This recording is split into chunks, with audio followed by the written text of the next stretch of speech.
Alrighty, well, thank you everybody for coming. This is the first Startup Grind event of the year. I'm excited to have it with Dr. Beto Pallares. He's a local venture capitalist. He teaches at NMSU, and if you don't know him and you're from El Paso, you should know him. So very quickly, I just want to thank Microsoft for being a sponsor for Startup Grind. I also want to thank UTEP for partnering with us and Cowork Oasis for allowing us to host the event here. So yeah, thank you, Beto. My pleasure, thank you. So Beto has a presentation prepared to talk about the state of entrepreneurship for 2020. We'll go through that for a little bit, and then we'll do a little bit of Q&A, and then we'll continue networking. Sure thing. Thank you again for the invitation. Thank you all for coming out. You know, the idea behind this presentation is to give you a quick primer on some general trends that are taking place in terms of entrepreneurship.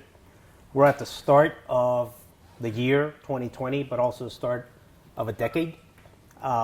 And we'll talk a little bit about what this represents. You know, the changes that are coming are not just changes that people kind of make predictions and things are happening, but you're going to see an acceleration in terms of the adoption of technology across all aspects of society, all over the globe, faster than you've never seen it in the past.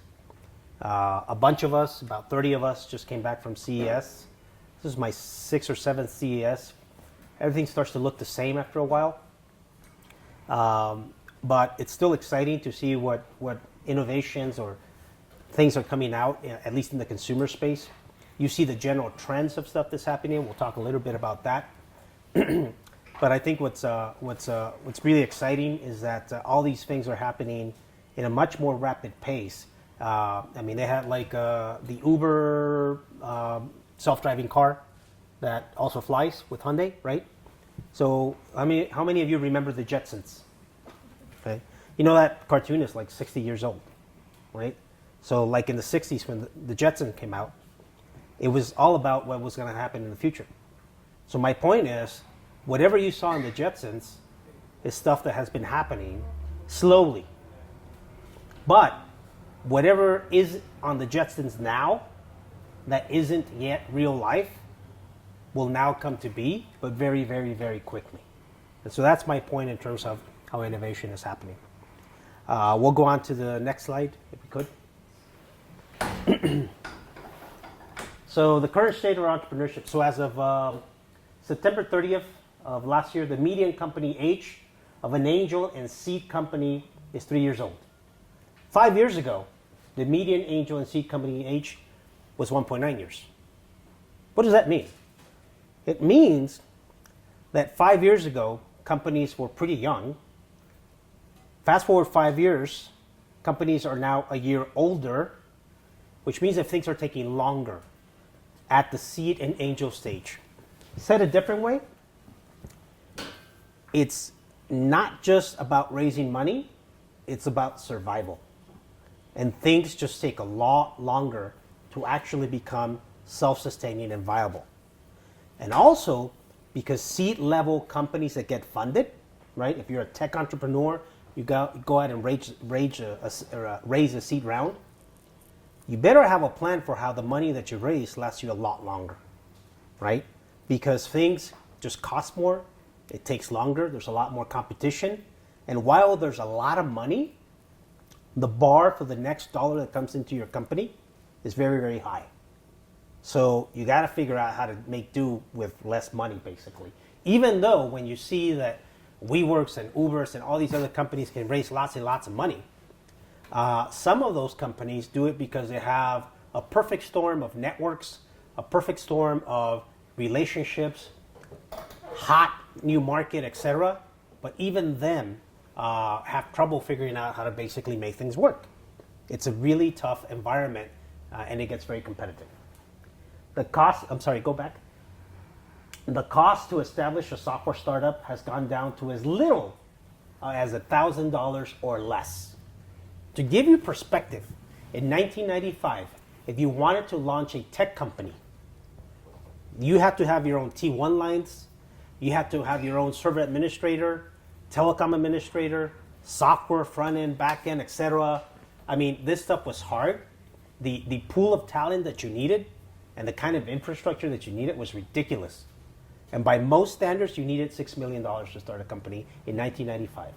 In 2012, you could start a tech company for $50,000 because all the heavy equipment, servers and whatnot that you needed, you can now port to the cloud. So now, you can start a tech company for $1,000. $6 million, $1,000, 25 years later. And this data comes from PitchBook 2020. The range of VC seed pre-money valuations keeps going up, right? So basically, if you go back to 2009, kind of seed level, 75th percentile, the pre-money valuations, now we were in a very tough economic environment back then, right? But the pre-monies were roughly $1.5 million. Now, equivalent companies are at $4.5 million, right, in terms of pre-money valuations. So what changed? What happened? Is the technology that much hotter? Is it much more expensive to start a company? We just saw that it isn't. It's actually easier and less costly to start a company. So why are valuations going up? Part of the reason is that there's a lot of money in the venture capital economy. There's a lot of people that have started microfunds by some measure, and First Republic Bank tracks this a lot, so does Silicon Valley Bank and others. There's a lot of micro funds around. So you could raise kind of your first round of financing, whether institutional or not. And when that starts to happen, you know, there's a lot of money chasing very few ideas. The ideas look like they're scarce. The value of those scarce ideas goes up, but the commercial viability of those is still unproven. I like to say that there's 300,000 companies every year looking for venture capital. Of those, only 3,500 or so actually get institutional grade venture capital. Of those, only 300 make it. Of the ones that make it, 75% of those exit for $75 million or less, regardless of how much money they raised. They could have raised $1 billion and still exited for $75 million, right? So the bar to raise money and create a tech company that you and I can recognize either on a stock ticker or on our phone or an app, it's very, very high. And the other thing is that we only remember the winners. We don't know what happened to those other 900,000, 970 companies, right? We only remember some aspect of those 300 that survived. Next slide, please. VC mega deals. This is the WeWorks, the Lyfts, all those companies that raise lots and lots of money, right? And as we can see, that 2018 was a particularly hot year for raising lots of money, right? That's when your major unicorns and decacorns raise lots of money. A unicorn is a company that reaches $1 billion valuation. Your decacorns are those that reach a $10 billion valuation. So this chart shows deal value and the deal count. Next slide, please. Now, what's the current state of investors? Popularity of VCs as an asset class has also attracted non-traditional investors such as asset managers and hedge funds. So years ago, Congress passed a number of laws that made it very onerous by some measure to report when you're in a public company. Okay, I'm on the board of a public biotech company. Okay, we took a company public September 19th of this past year. And I could tell you it's quite a challenge to manage a public company. It's very different from a private company. And the level of scrutiny and the level of diligence and governance that goes with it is tough. A lot of companies decided not to follow that route. And consequently, the IPO, which used to be a great path to exit a company and create liquidity for the investors, was no longer the premier aspect of liquidity. And so you had these kind of shadow markets that have participants such as asset managers and hedge funds doing pseudo IPOs where they're basically doing secondary transactions to get a piece of a company and try to price it as if it was an IPO. That's how you reach the $1 billion valuation for some of these. So a lot of large money that never played in venture capital came into venture capital. They created that huge bubble or that huge appreciation in value. That eventually in some ways trickled down to the seed stage, which is why you see companies that would be normally priced at $1.5 million now priced at 4.5, or I was on the phone with someone today where they were a pre-seed, very low revenue company. I think the revenue is like sub 100,000 for the year. They've been around for a few years. And their pre-money cap is $10 million. And they've raised almost twice that amount. Okay, so that's generally speaking, not to speak ill of this company, but generally speaking, the secret to any good business is that you put in $1 and get $2 back, or more than $1 back, right? It's easy enough to put in $1 and get back 10 cents, right? So when you have asset managers and hedge funds coming into an asset class, they're basically kind of trying to apply metrics to an industry class that doesn't necessarily behave that way. So that's one of the things that happened certainly in the last year. Next slide, please. So you can't talk about venture capital or entrepreneurs or startups without talking about ecosystems. So seed stage deal activity has declined steadily over the past years. Okay? Why? Because if you're a fund manager like me, it's typically difficult to go raise $10 or $20 million. But if I'm going to take a year out of my life and get a few extra gray hairs and go out and raise $10 million or $20 million, why don't I just raise 50 or 100 or 250? So most venture funds that started out small, they went out and raised very large funds. And when they do that, there's a lot of what they call in the industry perverse incentives that happen. A fund manager usually takes a percentage of the money that they raise. So if you raise $100 million, you get 2% of that on average for the next 10 years. What's 2% of 100 million? 2 million. $2 million bucks, right? What's 2% of 10 million? 200,000, right? Now, if it's almost the same amount of work to raise 10 million as it is 100, wouldn't you rather raise 100, right? And kind of guarantee an annuity at least for 10 years, right? And so the perverse incentive is that fund managers, not all of them, but a lot of them, raise much larger funds. They live better off. And the carried interest, which is the carrot at the end of that period, where you get usually 20% of the profit share of the exits, goes away because it's irrelevant, right? So when these funds raise very, very large funds, then they then have to move lots of money. Because if I could make 10 investments with a $10 million fund, and to keep the math simple, I invest $1 million per company, am I going to make 100 investments with a $100 million fund? No, I'm just going to write bigger checks and maybe make the same 10 investments, but for $10 million each, right? And in doing so, you might go to a startup and say, look, I know you're early stage, but if you can kind of make it so that you got to raise a little more money, because times are tough and you got to kind of exist for a lot longer, or, beef up your business model, then I could write a bigger check. And so those perverse incentives created a larger structure where these unicorns said, well, instead of raising, $10 million, I'm going to raise $100 million or $1 billion, right?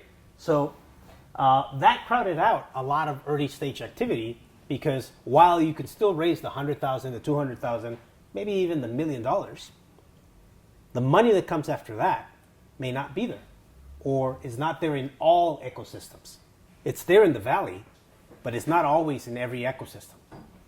So if you operate in a small ecosystem, say a micro ecosystem that I consider El Paso, Las Cruces, Juarez, a microsystem with respect to tech, you might be able to raise 50 or 100 or maybe 250. But who's going to write you the $1 million check or the $2 million check when you get to that next stage, right? So there are more ecosystems developing and deploying capital, and that has grown, and more resources are shared. So you now have a lot of micro ecosystems, right? Then you have someone like Steve Case, founder of AOL, who gets on the bus and drives around the country, and that's awesome. and they do something that's called kind of rice of the rest. And they go find ecosystems that others haven't tapped into. And that's great. But at the end of the day, these ecosystems, right, and this is where I differ with some other thinkers in terms of what an ecosystem is. And truthfully, an ecosystem should and ought to exist by itself. By definition, an ecosystem should have everything it needs to be self-sustaining. However, when you're talking about tech entrepreneurship, that is not the case. Because if that was the case, then we wouldn't have to sell anywhere. And we wouldn't have to raise money from anywhere else. So we're not a self-sustaining ecosystem. So I challenge the notion that an ecosystem can exist by itself. So my view is that every ecosystem, particularly the micro ecosystems, have to needlessly do is connect to every other ecosystem, particularly the ecosystems that are large, like, say, Silicon Valley, right?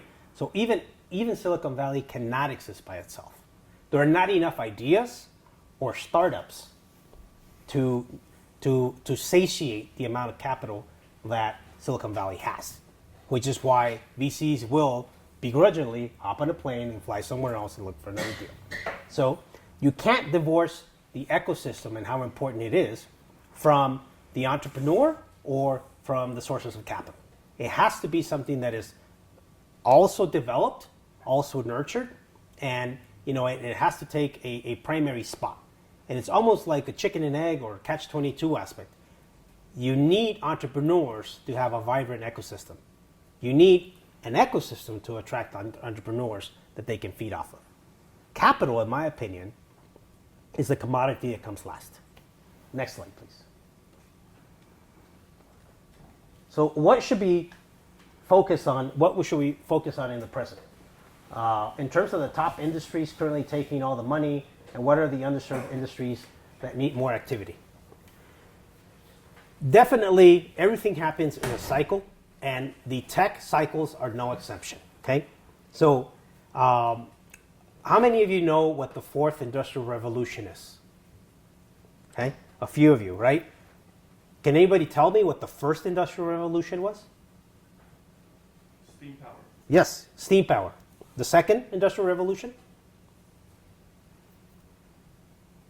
The microprocessor, right? The third industrial revolution? The internet. The fourth one is augmented reality, artificial intelligence, robotics, and those kinds of things. So the first industrial revolution happened like in the 1800s, right? Where the steam engine came to be.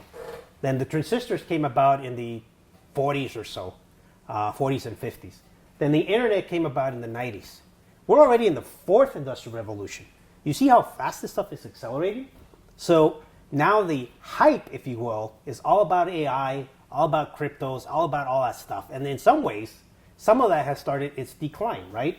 And some people say you ought to invest not in the hype, but when things have kind of hit the trough, and then you have actual and real technology, right? After all the hype and the bubbles have gone out.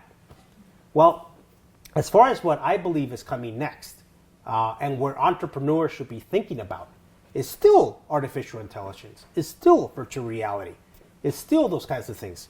However, I think that the entrepreneur that will win is the one that is highly connected to micro and macro ecosystems and the sources of capital in very specific things, but can also have a domain expertise in some of those tendencies. Artificial intelligence is not going away. It's only going to accelerate. And, one of the things that will be interplayed with artificial intelligence, aside from just robotics and things of that nature, will be basically the creation of content that looks real, even beyond virtual reality. A few months ago, we had Evan Nieselson from LDV Capital talk about some of this. And he talked about one of his investments being Synthesia, which is basically a company that creates synthetic productions of humans, right? It could essentially give you the appearance that something has been essentially 100% replicated, right? So one thing to think about how the fourth industrial revolution is bringing about, the good, the bad, and the ugly, is that we're going to have a lot of fakes that we won't be able to tell whether they're fake or not, right? And this is a big deal, right?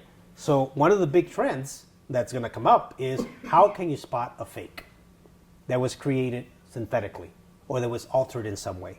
And that, let me tell you, is super, super hard to do.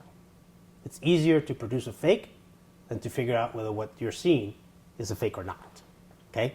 So that's one of the big themes that's going to come out. And one of the challenges to detecting this stuff is a global trend. We all value our privacy, or at least we say we do. But the reality is 1 in 5 Americans has a connected device on their wrist. 20% of the US population has a connected device on their wrist. You don't have anonymity if someone's able to track every step you take. Or, when your iWatch tells you it's time to breathe, or it gives you an alert or something like that, right? So the counter trend towards all of this is that we're more and more comfortable, and the decade will show this, we're more and more comfortable giving up our privacy, right? So, that's one thing that's going to be taking shape. So if you had a think tank, or rather than a think tank, a do tank, right? You would think about or do things to figure out how to counteract, the deep fake from that perspective in terms of technology and how technology is being leveraged. The other, as far as underserved industries that we see that are continuing to be challenged, is particularly here in the U.S., is manufacturing. And one of the big bellwethers of whether we're stepping into a recession or not is how manufacturing jobs are doing. So there's been a general cooling of the manufacturing sector again in the U.S., right? And that is just inevitable, right? Because labor costs continue to rise, technology continues to be a replacement for some of these tasks, and finding innovative ways to make our manufacturing much more sustainable and competitive is still very difficult. And let me tell you something, it's also difficult for China, because they're now reaching a stage where their labor competitiveness is not what it used to be, or is on par with even some advanced countries.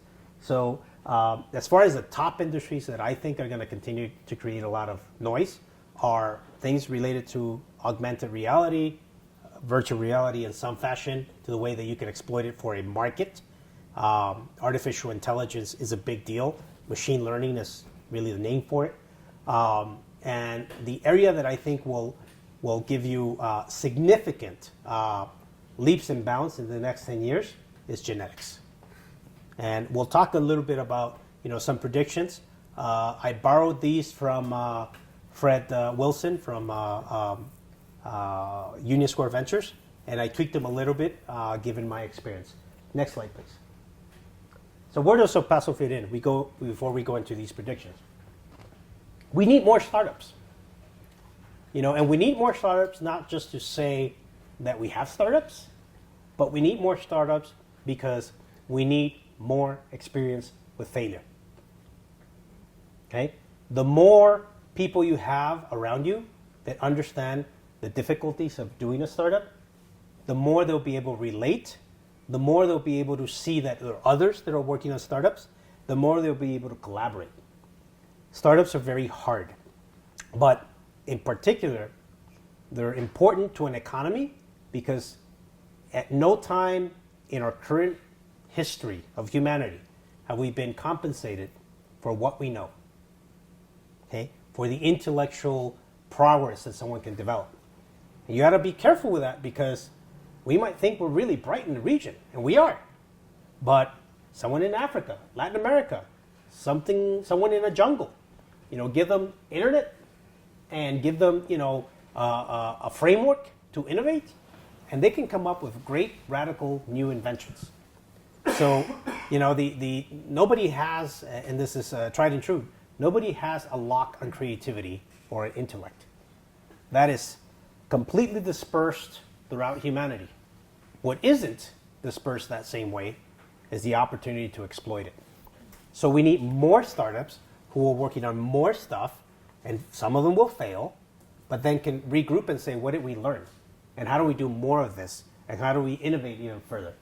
So to do that, going back to the ecosystem, is we need the ability and the humility to collaborate across ecosystems and within the ecosystem. Because without that, you're working in a silo. And that doesn't work out really well. It's, at least for what we're talking about, which is building something that has strong commercial value, that doesn't work that way. Isolation is not the purview of an entrepreneur. Loneliness is. Being an entrepreneur is an extremely lonely endeavor, okay? But, you can't necessarily just do that in isolation. Some startups can thrive in small ecosystems and work their way up with the help of the local and outside resources, right? Now, there never has been a time when you post something on Facebook or Instagram or Twitter and the whole world knows about it. Never in the history of humanity have you been able to, tweet a message of 140 characters and millions and millions and millions of people, read that. Ronaldo has 200 million, Twitter and Instagram followers. That's a lot. So the guy could write something and technically 200 million people in the world can look at that, right? And so there is no excuse for not being able to get your message out, because the platforms are there. Most of them are free, and it's just bound by your creativity. Okay? Now there's a catch to that. If it's that easy for you, it's that easy for everyone else. So while it's never been easier to be able, as an entrepreneur, as a startup, to get the word out, it's also that easy for everyone else. So go back to my statement about, someone in Africa or India or anywhere else. So long as they have access to the same technology tools, they are just as capable of getting a message out before you, right? Next slide, please. So, all right, 2010 predictions. Again, adapted from Fred Wilson, but the first one is climate change. So this is not just a 2010 prediction, but clearly this is now really important. Okay, the climate has always been important, but what we have not been is respectful of our resources in a way that makes sense. And whether you believe in climate change or not, or whether you believe the science, or whether you believe the politics, or whatever the case is, climate change as a force to reckon with is here to stay. Okay, and you're going to see lots and lots and lots of money going after this. How do we solve it? How do we address it? How do we mitigate it, right? And with that will come a lot of bubbles. You're probably going to get a lot of startups that will come up with solutions to climate change that are vaporware. With every need that humanity faces, you're going to have realistic solutions and non-realistic solutions. Has anybody heard of Juicero? Right? I hear some chuckles, right? Does anybody know how much money Juicero raised? Way too much. Yeah, close to $400 million.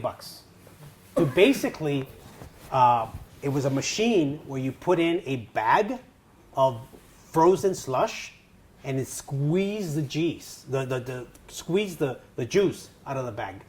Okay, a $400 million invention. Okay, and then some writer picked one up and, without using the machine, squeezed the pulp out of the bag and got the same effect. Okay, so you're going to get the same kind of stuff that's going to happen in climate change, right? You're going to get a lot of vaporware solutions. Automation and artificial intelligence. It's going to push the bounds of utilization. At CES, we had for the first time, I think, Charmin, right, exhibiting at CES. Does anybody know what their big innovation was? It was, huh? Self-wiping machines. No, close. It was a little robot that brought you a roll of toilet paper when you run out. Most of us that have children know that we don't need a little robot, right? We just got to yell loud enough. But the point is that there'll be good applications of this and completely nonsensical applications of it. China. Here's the thing about China. China thinks in centuries. It doesn't think in decades. It doesn't think in years. And it certainly doesn't think in quarterly financials or quarterly prospectus, right? They think so long term that when they make decisions, they're a big ship moving in a certain direction. And by some estimates, over the next decade, China is likely to overtake the United States as the leading economic power. Fintech and cryptocurrencies. These are maturing very, very quickly. Because at the end of the day, right, we all know the barter system didn't work, millions or thousands of years ago. And so we went to some sort of fiat currency, and now we're in the fintech space where things are being disrupted very quickly. I mean, when you see your mom or your grandma start to pay kind of cashless, that's it. It's here to stay. It's done. So I think we're almost there. But the other aspect that is coming along with that is the use of cryptocurrencies. I mean, when you think about it, it costs more to print the penny, to mint the penny, than it is what it's worth, right? So at some point, governments are going to say, how do we figure this out so that we're using this crypto stuff, whatever embodiment that takes, versus printing money. So that's coming, and it's definitely going to happen in the next decade, probably 5 years from now. The internet, there's already people, we're way past Internet 2.0. There's already people working on Internet 3.0, right? Different protocols, different permutations, different pipes, if you will. So by some estimates, some of the things that will be happening is kind of a network of networks, kind of a mesh network where in many ways it will be driven by purchases, right? So the consumer will reign king, so long as the consumer in some ways, is not as concerned with privacy. So the idea of privacy will either be highly, highly, highly valued, or we're just going to say there is no privacy, and it's kind of a free-for-all. Next, please. Plant-based protein. I had my first Impossible Burger a couple of months ago. Not my cup of tea, okay? But it's here to stay, right? By some measures, first of all, it takes so much to feed a cow, right? And then to move it from place A to place B and go through the slaughtering process and then prepare the meat and then have it cold and then ship it to the store and then get it to you and then you keep it in the fridge and then maybe you forget about it and it gets frostbite and then you have to throw it out, okay? So it's a highly inefficient process. By some standards, people believe that within 5 to 10 years, meat will be treated as a delicacy, something you eat sparingly the way you did, centuries ago, right? And it will revert back to some level of a plant-based diet. The catch to that will be that a lot of these plant-based proteins and diets may be laboratory made. There's the great thing about human ingenuity is that we can solve really big problems. The bad thing about human ingenuity is that sometimes we solve really big problems, or we solve problems in really big ways that are really inefficient, right? So instead of figuring out how do we have better use of agrarian land, we build more labs and figure out how to engineer more plant-based proteins, right? But those are other problems that will be an issue. Space will be, as they say, the final frontier, and space travel in particular. For some of you may know, I'm the fund manager for the Arrowhead Innovation Fund, Fund 1, and Arrowhead Innovation Fund is right around the corner. And one of its dominant themes will be space travel. Why? Because we have 2 spaceports within 90 minutes of El Paso. So that'll be a big deal, right? And the price of, because what's happening with space is that a lot of governments are pulling away from funding a lot of things related to that. So the private sector's coming in. And also technology has caught up, right? And also a guy named Elon Musk has really bent the rules on how you traditionally play in certain spaces. Privacy, again, we talked a lot about that, but I personally think privacy is dead. I think within a few years, if you've ever watched like Minority Report and stuff like that, a lot of that's coming. Of course, those are movies; they make it kind of dark, but I think that's the price to pay for having access to a lot of technology. If you thought that millennials and Generation C were annoying in coffee shops, no disrespect to millennials and Gen Zers here, get ready, because baby movers are at retirement age or past that, and within the next 10 years, leadership will look very young. Is it Greenland, where the Prime Minister of Greenland is 34 years old, female, right? And I think out of the 12 cabinet folks, I think half are female, and they're all very young, right? So get ready for a change in leadership, a change in structure, in thinking, in risk-taking, So experience will be less the dependent, right? I mean, I personally think that what we're seeing on the national stage of our national politics is the last holdout. You know, to have people in their 70s running for president, I don't think we're going to have that the next cycle around, okay? Because there'll be such a crop of new leaders, right? And these leaders will be, in some ways, a little bit more cavalier. And I was thinking about this, and I'm like, why will that be attractive? Why will someone maybe in their 20s or 30s be seen as someone with sufficient experience to lead a country or to lead a Fortune 500 or what have you? And the answer is there are so many tools now available for them to do that effectively with technology.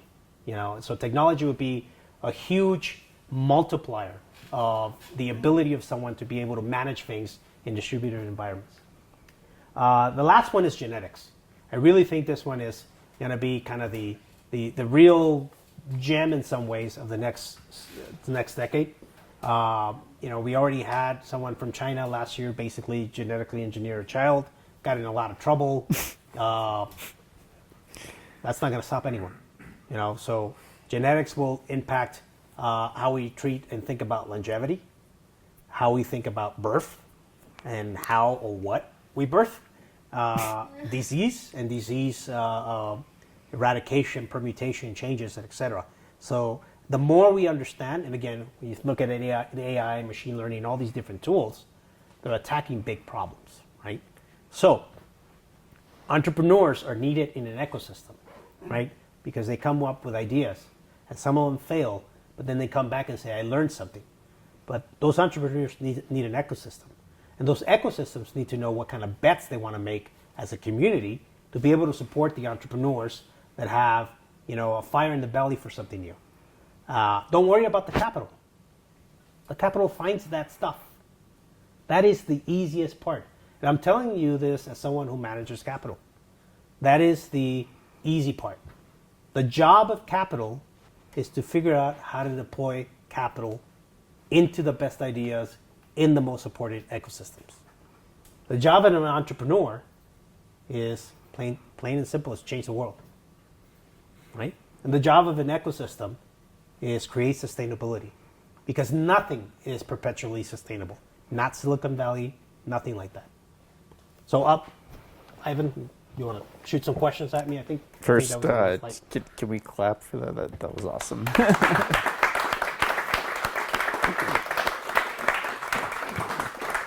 So really, I just have one question because you touched on a bunch of questions that I would have had at the end. And it's actually has to do with one of the things that you mentioned at dinner at Capo's. I don't know how to phrase this question, but you were talking about the three things that that change fast, sort of change, and the thing that does not change at all. Could you just explain? So, and this is, you know, most of the things that I say or think about, they're not original thoughts. They're borrowed or stolen from somebody somewhere, a book, a discussion, a lecture.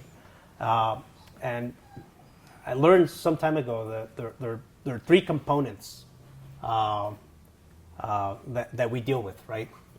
And the first is technology. And technology changes very, very, very fast. And we see that, right? We're seeing that technology, actually the pace of changes of technology are potentially even accelerating, okay? So technology changes very fast. Institutions, governments, you know, structures, foundations, institutions change, but they change very slowly, right? Because institutions have these mechanisms and they create these infrastructures that are designed to hold things together. And when technology tries to break that up or change that or color outside the lines, the institutions have to say, how do we deal with that, right? So look, today, Meghan Markle, right, and Prince Harry had a sit down with the Queen of England, right, because they're changing the institution, right, and she realized, like, this is going to change. She's been a monarch for decades, right, and everything I heard is like, like this is a big deal. It could be the end of, you know, the English monarchy as we know it. When someone says, yeah, I was born a prince and now I want to change that, right? So she said, okay, I'm willing to create a process. So she's saying, I'm willing to change, but I'm going to try to control that change in a rhythm or in a pace that's comfortable. Banks do the same thing, right? You introduce new technology, and new technology is doing its thing, and the banks say, not in my backyard. But then at some point, the banks are like, oh, we're leaving money on the table. Or, CBD and cannabis become very popular, and, the state of Colorado said, oh, this has to change, and then another state, right? So institutions change very slowly. But people, generally speaking, we don't change. We're creatures of habit. We like things the way they are. So, you ever wonder why companies have marketing departments? It's completely driven by some aspect of how do we change people's mind about this? How do we make them feel like this is something that they actually want, right? So there's a disproportionate amount of capital and effort dedicated at the education of the consumer, at the idea that the consumer wants this and embedding that, right? And at some point, somewhere, someone says, oh, I like this. And that person might change and be an early adopter, right? There's the technology diffusion curve and early adopters and so on and so forth. I'm an early adopter, generally speaking, of stuff because I like to play with it, right? But I may not get the full benefit of it, right? I have a brand new phone, but I don't have TikTok on it, right? So don't send me any TikToks. I wouldn't know what they are, right? But, at some point, people do change, right? Over a long, long, drawn-out process. And when that happens, I don't think people will ever change at the speed of technology. And institutions would only change at the speed at which some collective group of people would say, yeah, this makes sense or doesn't. So generally speaking, when I look at a startup, or when I look at technology, if it requires the adoption of that technology, a radical change in behavior, it's going to be very expensive or non-existent. Other questions? We can open it up to everybody. One thing, kind of guidance towards entrepreneurs in the kind of state of cybersecurity, cyber threats, and espionage, mainly from state actors, right? Where you're developing, IP, and this IP is, taken and just, into these really important ecosystems, right? Do you think that those IP protections that you see in the West, will those be institutions that need to change, given China's role, right, in coming on as an economic powerhouse? And what can somewhat be mitigated or just thoughts around? Yeah. How to start a company and protect your idea to get the legs to take off? Yeah, so that's really hard because you're talking about, let's say a company goes out of the way and creates a product and it has some security features because they want the transaction to be safe and accountability in terms of the parties that are transacting, and it's a good product for whatever economy it operates in. But then someone says, I like the architecture that they have, but I want to use it for something very different. And even if you filed IP and it protects that particular use, or even as much or broadly of that use as you can't really protect against what could be a nefarious use of something or a co-option of that, right? And so to me, that's an example of technology moving very fast and institutions moving slowly, right? And so what I would do is I would encourage people to think, what if you couldn't get IP protection? Start your product as if you can't protect it. What happens then? How does your product become dominant, and how do you protect it without the artifact of some institution called the USPTO that's going to govern that, right? Because at the end of the day, a patent itself is poor protection. The patent's only as protectable as the amount of money that you could throw at a lawsuit to protect it, right? And if you're a startup, you're likely not going to be able to protect yourself, right? Because large companies, and I've lived this, I've seen it, and have gone, toe-to-toe with some large companies that have usurped technologies, right? So that's one way to think about it. The other way is What if you never disclosed the magic box, right? And essentially things revert to being a trade secret. So I met someone at CES from an Asian country. We were talking about his product. I said, well, you want to bring it to these markets? Why the expense of building a whole manufacturing capacity in that other market? Why not just license it? He said, what I do is my trade secret. I don't file patents. And the way I protect it is by making the cost of getting into that very, very high. Now, when you're talking about state actors that could potentially usurp technologies and use them for other sources, that's hard because they're playing a different game. They're not playing an economic viability game. This startup builds something and, it collects Pokemons. No, they're playing a different game where the currency that they play with is different, right? And the value that they will extract from that currency is much higher, right? And there, I will say that humbly, I don't have an answer. No, there are people who probably think about this stuff in ways. So this whole idea that there'll be a more sophisticated internet or a different plumbing to it, right?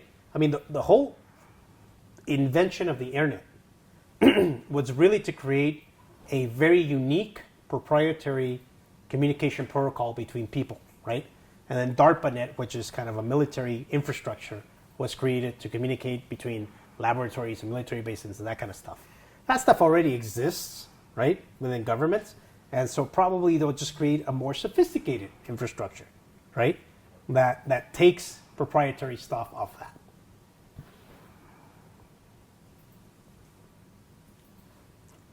Crickets?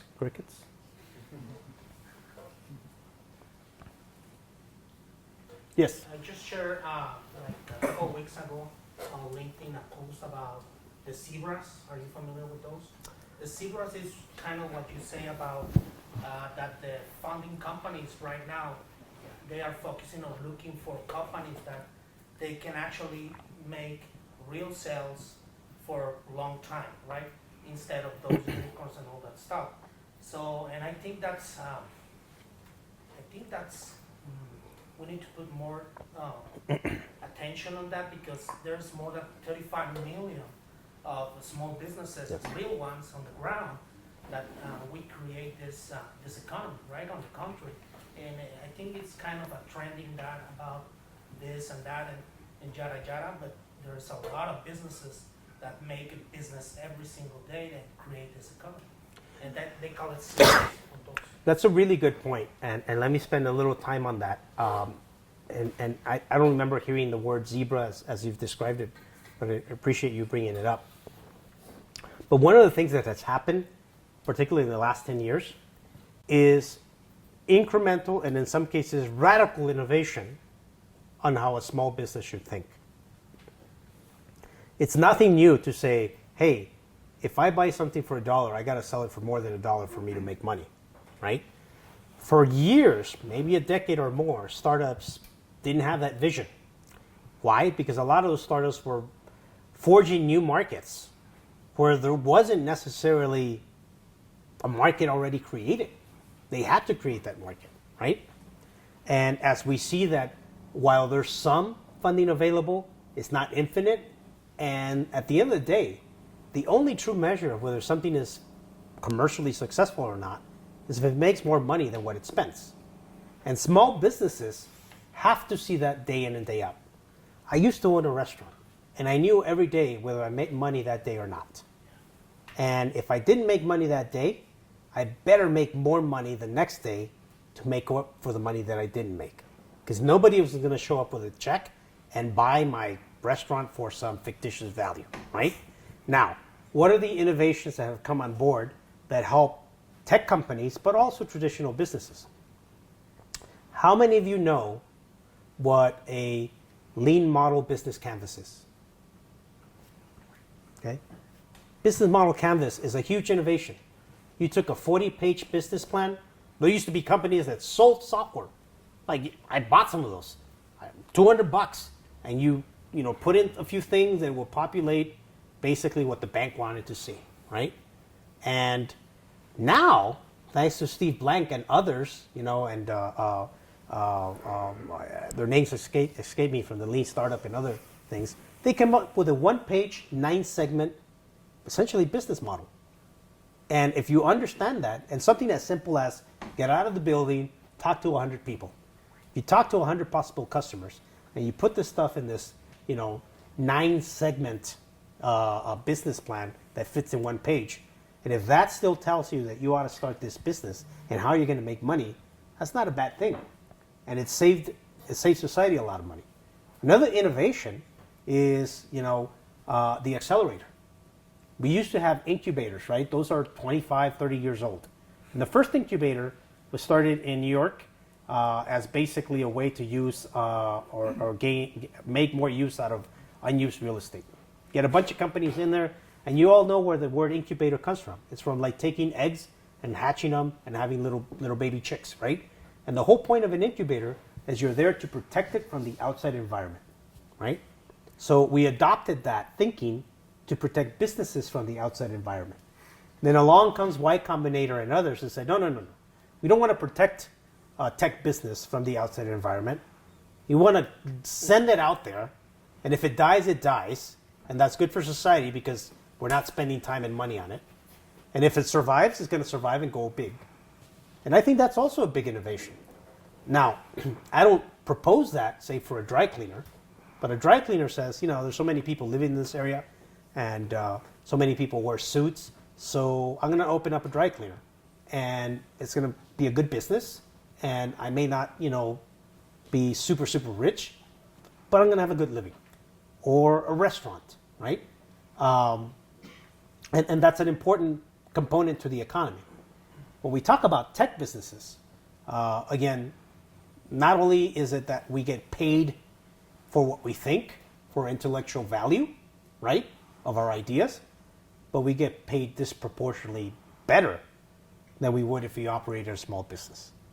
So take all things equal, spend the next 10 years on a dry cleaner, nothing against them, or on a tech business. This one will likely fail 8 out of 10 times. This one will likely make it 8 out of 10 times. I think the perfect blend there, and on your point, is we as a business owners, if we are involved on all these topics, that's a perfect blend because we can bring all those topics and all those technologies into our businesses, which we know how to make money already, right? Because it's a real business for, 20, 30 years, 5 years, etc. But we are forced to be on top of this in order to be well educated and spread the word into your company, right? Yep. Well, one way to do that, let's say you're a startup, and you're a startup that's going to sell to dry cleaners, whatever it is you're going to sell, maybe point of sale systems or something. And you're a programmer in your mid-20s. And you got a bunch of programmers in your mid-20s.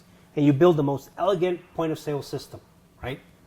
But the last time you were in a dry cleaner was, for your prom, right? So you may not necessarily know that market.